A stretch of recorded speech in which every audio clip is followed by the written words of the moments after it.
బీహార్లో శాసనసభ ఎన్నికలు సమీపిస్తున్న వేళ భారత ఎన్నికల సంఘం ఓటరు జాబితా సమగ్ర సవరణను చేపట్టింది. విపక్షాల ఆందోళనలు తోసిపుచ్చుతూ బీహార్లో కేంద్ర ఎన్నికల సంఘం చేపట్టిన ఓటర్ జాబితా సమగ్ర సవరణ ప్రక్రియలో కీలక విషయాలు వెలుగులోకి వస్తున్నాయి.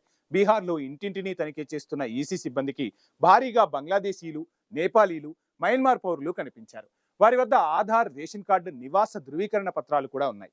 అంతేకాదు, వారిలో చాలా మంది ఓటర్ లిస్టులో ఉండే అవకాశం ఉందని ఎలక్షన్ కమిషన్ భావిస్తోంది.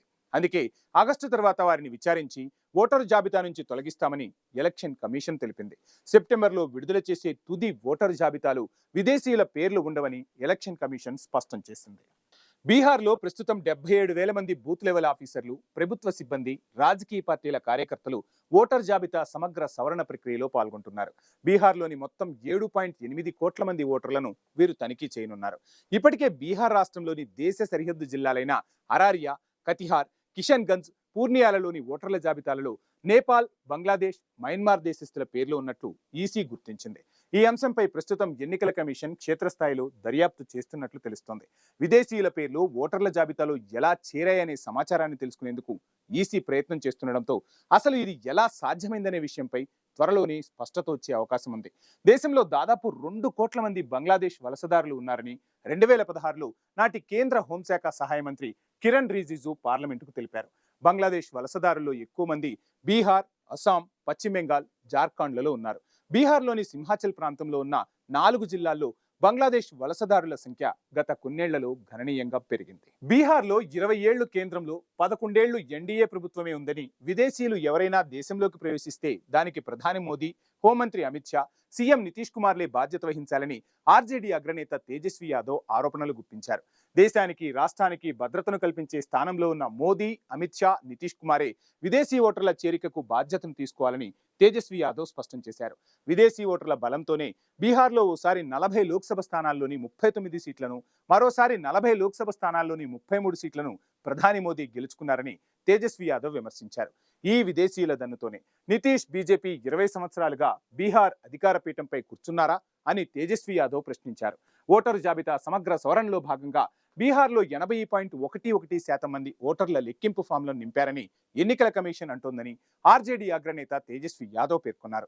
వీటిలో ఎన్ని ఫామ్లను ఓటర్లు స్వచ్ఛందంగా చెల్లుబాటు అయ్యేలా నింపారో చెప్పడం లేదని, ఎంతో మంది ఓటర్లు అనుమతి తీసుకోకుండానే వారి నకిలీ బొటనవేలు ముద్రలు, సంతకాలను ఉపయోగించి బూత్ లెవెల్ అధికారులు ఫామ్లను అప్లోడ్ చేస్తున్నారని క్షేత్రస్థాయి నుంచి తమకు సమాచారం అందుతోందని తేజస్వి యాదవ్ ఆరోపించారు.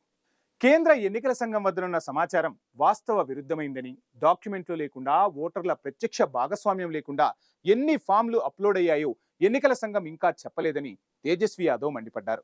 4.66 కోట్ల డిజిటలైజ్డ్ ఫాముల్లో ఎన్ని ఆధార్ లేదా ఓటర్ల ఐడితో ధృవీకరణ పొందాయో వెల్లడించాలని తేజస్వి యాదవ్ డిమాండ్ చేశారు. ఫేక్ అప్లోడింగ్ జరిగేందుకు ఉన్న అవకాశాలపై ఎన్నికల కమిషన్ మౌనంగా ఉందని తేజస్వి అన్నారు. ఓటరు వెరిఫికేషన్ కోసం డాక్యుమెంట్లను తదుపరిగా సమర్పించొచ్చని ఈసీ చెప్పిందని, అయితే ఇందుకు డెడ్లైన్ ఏమిటనేది వెల్లడించలేదని తేజస్వి యాదవ్ అంటున్నారు. ఇలా చేయడం వల్ల క్షేత్రస్థాయిలో బిఎల్ఓలు, ఓటర్లు గందరగోళానికి గురవుతున్నారని తేజస్వి యాదవ్ చేసిన వ్యాఖ్యలు ఇప్పుడు చర్చనీయాంశంగా మారాయి. దేశంలోని అన్ని రాష్ట్రాల్లో ఓటర్ జాబితా సమగ్ర సవరణను నిర్వహించాలని ఈసీ నిర్ణయించింది. చాలా రాష్ట్రాల్లో భారీగా అక్రమ విదేశీ వలసదారులు ఉంటున్నారని, వారిలో చాలా మంది ఓటర్ లిస్టులో ఉండే అవకాశం ఉందని ఈసీ తెలిపింది.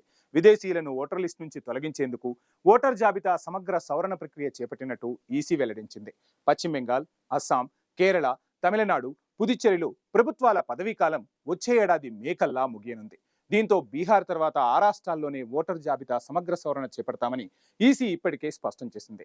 వివిధ రాష్ట్రాల చీఫ్ ఎలక్టోరల్ అధికారులు ఆయా రాష్ట్రాల్లో చివరిసారిగా ఓటర్ జాబితా సమగ్ర సవరణ జరిగిన తర్వాత ప్రచురితమైన ఓటర్ జాబితాలను బయటకు తీస్తున్నారు. వాటిని తమ అధికారిక వెబ్సైట్లలో అందుబాటులోకి తెస్తున్నారు. 2008లో ఢిల్లీలో, 2006లో ఉత్తరాఖండ్లో చివరిసారిగా ఓటర్ జాబితాల సవరణకు ప్రత్యేక డ్రైవ్లు నిర్వహించారు. ఆయా సంవత్సరాల్లో ప్రచురించిన ఓటర్ జాబితాలను ఢిల్లీ సీఈఓ, ఉత్తరాఖండ్ సీఈఓ అధికారిక వెబ్సైట్లలో ఇప్పుడు అందుబాటులోకి తెచ్చారు. ఈ ఏడాది అక్టోబర్, నవంబర్లో అసెంబ్లీ ఎన్నికలు జరగనున్న బీహార్లో చివరిసారిగా 2003లో ఓటర్ జాబితా సమగ్ర సవరణ జరిగింది.